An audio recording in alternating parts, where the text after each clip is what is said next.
Sénégal, dans la plupart des maisons, la femme reste la gardienne du foyer. Soumise, elle est chargée des tâches ménagères et de l'éducation des enfants. Ce rôle est défini par des normes culturelles et sociales très enracinées. Une norme sociale, c'est un peu ce qu'on peut appeler les règles invisibles du jeu de la société. Ce sont des croyances qui disent ce qu'un homme, une femme, une jeune, un garçon doivent ou ne doivent pas faire dans la société. Elles ne sont pas écrites, mais elles sont juste des réalités qui sont partagées par tout le monde dans la société.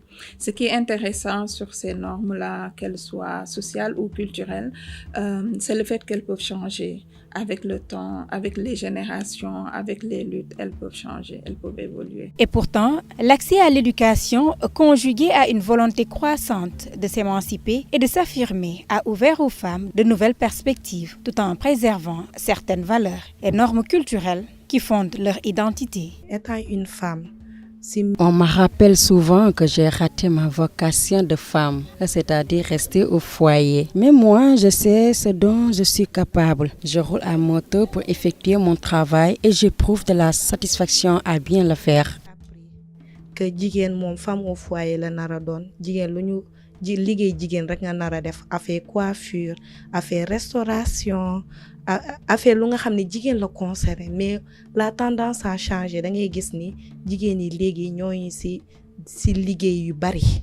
Léegi man étant une femme et en conduisant une moto damay dund léeg-léeg genre discrimination parce qu'on te dit que liggéey bi waroo ko def et que lu ñu xamul mooy jigéen mën na liggéey wala liggéey bu muy def mën na ko gën a def que góor. Ceci rappelle le rôle important des femmes sénégalaises depuis l'époque coloniale. Entre conseillères de rois et braves guerrières, leur voix a toujours compté. Il y a plusieurs normes sociales sur les questions de genre et la première, c'est la norme sur les rôles de genre. Cette norme, elle place la femme dans la sphère privée. Ça veut dire qu'elle doit rester à la maison, s'occuper des enfants, s'occuper du foyer de façon générale et s'occuper des soins de toutes les personnes qui sont dans le ménage. Alors que l'homme, lui, il doit sortir donc dans la sphère publique, aller chercher des ressources et nourrir la famille. La conséquence directe de cette norme, c'est le fait que le travail informel des femmes est invisibilisé. À travers la culture et la littérature, les mentalités ont peu à peu évolué. La femme y est désormais dépeinte comme une source d'inspiration, une figure de courage et d'engagement, souvent au premier plan de la scène culturelle. Les femmes sont dans tous les métiers traditionnels.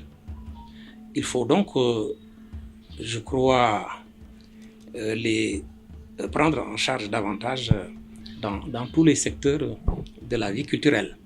Donc, il n'y a pas que la littérature, il y a tout ce qui gravite, tout ce qui gravite autour des événements culturels qui sont entre d'ailleurs culture et mysticisme. Ce sont les circoncisions, ce sont à l'occasion d'ailleurs de chacun de ces événements, il y a des tenues appropriées, il y a des musiques qui sont plus ou moins différenciées. Et tout cela relève à la fois de l'art et de la vie de la société. Donc les femmes doivent être associées, comme ça a été le cas dans l'histoire, à tous les aspects de la vie politique, la vie économique, la vie culturelle. Et pourtant, le changement social est encore loin. Le poids des normes culturelles est encore bien ancré.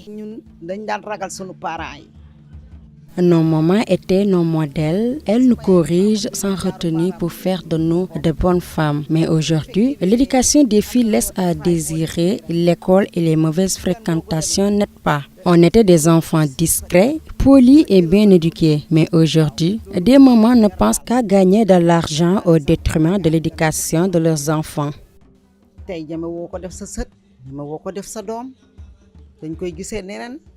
Sama maam daf ma bañ wala nangam beneen kii la ñuy indi te aussi école tamit am na lu mu bàyyi école am na lu mu bàyyi ci éducation xale yi papa yaayoo njaboot yëpp dañuy daw uti.